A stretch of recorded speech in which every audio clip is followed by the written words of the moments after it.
ప్రభుత్వ మద్యం షాపుల్లో పనిచేస్తున్న సూపర్వైజర్స్, సేల్మెన్స్ తమకు ఉద్యోగ భద్రత కల్పించాలని కోరుతూ తెనాలిలో నిరసన ప్రదర్శన నిర్వహించారు. ప్రభుత్వ మద్యం షాపులను ప్రైవేటు పరం చేస్తారన్న ప్రచారం నేపథ్యంలో వీరు ఆందోళన వ్యక్తం చేశారు.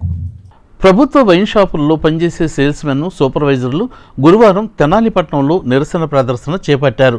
మారిస్పేట నుండి చేపట్టిన ప్రదర్శన మెయిన్ రోడ్డు మీదుగా రైల్వే స్టేషన్ రోడ్లో గల అంబేద్కర్ విగ్రహం వరకు సాగింది. ఈ సందర్భంగా వారు దారి పొడవునా నినాదాలు చేస్తూ ప్రదర్శనలో పాల్గొన్నారు.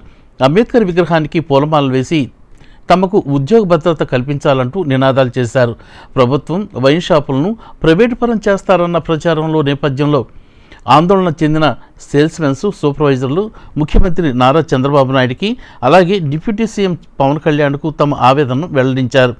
తమకు ఉద్యోగ భద్రత కల్పించాలని, లేదంటే తమ కుటుంబాలు రోడ్డున పడతాయని వారు విజ్ఞప్తి చేశారు. గత 5 సంవత్సరాలుగా తాము విధులను నిర్వహిస్తున్నామని, అకారణంగా మమ్మల్ని తొలగించవద్దంటూ వారు వేడుకున్నారు. కార్యక్రమంలో పినపాటి కొండలరాజు, ధనరాజుపల్లి సురేష్, పినపాటి వంశీకృష్ణ, కొల్లూరు భాస్కర్, కంచర్ల శివప్రసాద్, పఠాన్ లతీఫ్ తదితర సేల్స్మెన్స్, సూపర్వైజర్లు పాల్గొన్నారు. గౌరవనీయులైన సీఎం చంద్రబాబు నాయుడు గారికి, డిప్యూటీ సీఎం పవన్ కళ్యాణ్ గారికి, ఆంధ్రప్రదేశ్ మద్యం దుకాణంలో పనిచేస్తున్న సేల్స్మెన్లు, సూపర్వైజర్లు విన్నపం. గత 5 సంవత్సరాలుగా మేము మద్యం షాపుల్లో పనిచేస్తున్నాం. ఈ కొత్త మద్యం పాలసీ వల్ల మా ఉద్యోగ భద్రతకి ఆటంకం ఏర్పడింది. కరోనా టైంలో కూడా మేము వర్క్ చేశాం. ఇందువల్ల మేము ప్రభుత్వానికి వ్యతిరేకం కాదు, మా ఉద్యోగాలు భద్రత కల్పించమని కోరుతున్నాం.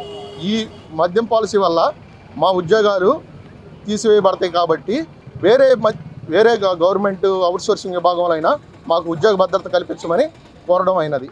మంత్రి గారికి, డిప్యూటీ సీఎం గారికి మేము తెలియజేస్తున్న విన్నపం ఏంటంటే, మేము గత 5 ఏళ్ల నుంచి వైన్ షాప్లో పనిచేస్తూ ఉన్నాం. కరోనా టైంలో కూడా కష్టపడి పనిచేస్తూ ఉన్నాం. ఈ నూతన మద్యం పాలసీ పెట్టడం ద్వారా మా ఉద్యోగాలు పోయే అవకాశాలు ఎక్కువగా ఉన్నాయి. అందువలన మమ్మల్ని వేరే ప్రత్యామ్నాయంగా వేరే గవర్నమెంట్ అవుట్సోర్సింగ్ కింద వేయాలని వాళ్ళకి విన్నపం తెలియజేస్తున్నాం.